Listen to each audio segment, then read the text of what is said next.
নিজের ভেতরটিকে আপনি যদি সাজিয়ে গুছিয়ে রাখতে চান, তাহলে সবার আগে কিন্তু মনের ওপরে ভীষণভাবে নিয়ন্ত্রণ রাখতে হবে।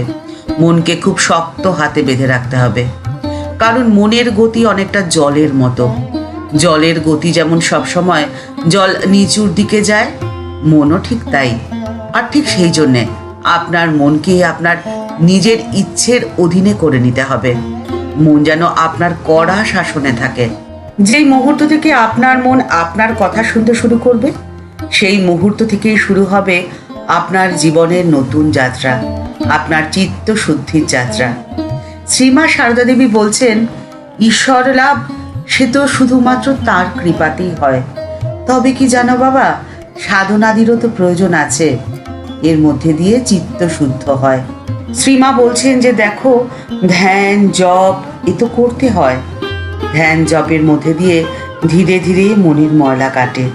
যেমন ফুল নাড়তে চাড়তে ঘ্রাণ বের হয়, চন্দন ঘষতে ঘষতে ধীরে ধীরে তার গন্ধ বের হয়।